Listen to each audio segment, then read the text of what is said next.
চট্টগ্রামের সীতাকুণ্ডে দুর্গম জঙ্গল সলিমপুরের আলীনগরে গভীর রাতে নিস্তব্ধতা ভেঙে হঠাৎ মেতে উঠল অস্ত্রের গর্জন।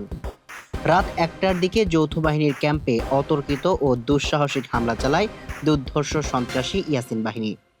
শুধু গুলি চালানোই নয়, সন্ত্রাসীরা বুলডোজার দিয়ে গুড়িয়ে দেয় র্যাবের নির্মিত ক্যাম্পের দেয়ালসহ বিভিন্ন অবকাঠামো। আইন শৃঙ্খলা রক্ষাকারী বাহিনী অতিরিক্ত ফোর্স যাতে ঘটনাস্থলে পৌঁছতে না পারে সেজন্য 3টি প্রধান সড়কে রাস্তা কেটে ফেলে প্রতিবন্ধকতা তৈরি করা হয়।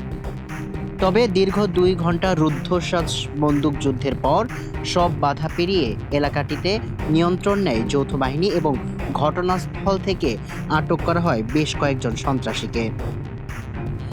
র্যাব 7 এর অধিনায়ক লেফটেন্যান্ট কর্নেল হাফিজুর রহমান জানিয়েছে, আত্মরক্ষার্থে র্যাব পাল্টা গুলি চালালে সন্ত্রাসীরা পিছু হটে।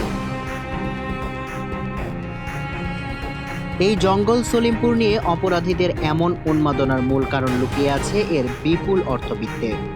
প্রায় 3100 একরের এই দুর্গম পাহাড়ি অঞ্চলের আনুমানিক বাজার মূল্য প্রায় 30,000 কোটি টাকা। আর এই বিশাল অর্থনৈতিক স্বার্থকে কেন্দ্র করেই এখানে গড়ে উঠেছে অপরাধের এক স্বাধীন রাজ্য। গত 9 মার্চ সেনা, র্যাব, পুলিশ ও বিজিবির 3200 সদস্যের ঐতিহাসিক অভিযানের পর এই অভয়ারণ্যের নিয়ন্ত্রণ নিয়েছিল রাষ্ট্র, যেখানে তৈরি হচ্ছিল প্রশিক্ষণ কেন্দ্র।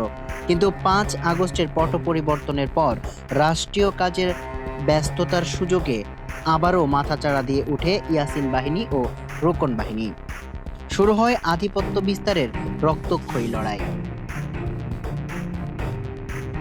অনুসন্ধানে জানা যায়, প্রায় 28,000 ভোটের এই অঞ্চলে 1/3 দেশের নোয়াখালী, বরিশাল, বগুড়া ও উত্তরবঙ্গ থেকে আসা দাগী অপরাধী। খুন করে আলীনগরে যাও, তুমি নিরাপদ, এমন অলিখিত নিয়মে মাদক, ডাকাতি আর অবৈধ পাহাড় কেটে প্লট বিক্রির কোটি কোটি টাকায় অসাধু কর্মকর্তাদের ম্যানেজ করে চলছে এই রাজত্ব। বিগত 1 বছরেই এখানে আধিপত্য বিস্তারকে কেন্দ্র করে আরমান, মাসুদ, কালাম ও কাল্লু সহ 4 জন প্রাণ হারিয়েছেন।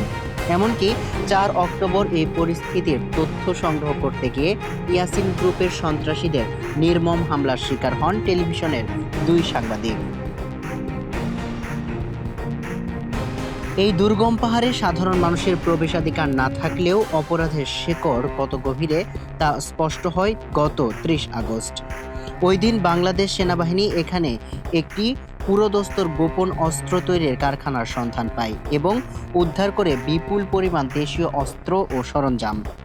স্থানীয়দের অভিযোগ, রাজনৈতিক পট পরিবর্তনের পর পুরনো অনেক অপরাধী দল পরিবর্তন করে নতুন ছাতার নিচে আশ্রয় নিয়ে দিনরাত পাহাড় কেটে যাচ্ছে।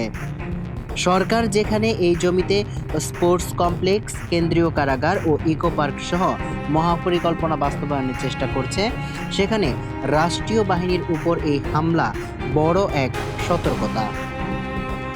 30,000 কোটি টাকার এই সন্ত্রাসী সাম্রাজ্য পুরোপুরি গুড়িয়ে দিয়ে জঙ্গল সলিমপুরকে চিরতরে মুক্ত করতে এখন স্থায়ী ও কঠোর অভিযানের দাবি সাধারণ মানুষের। সামিউল ইসলাম, মানবকণ্ঠ।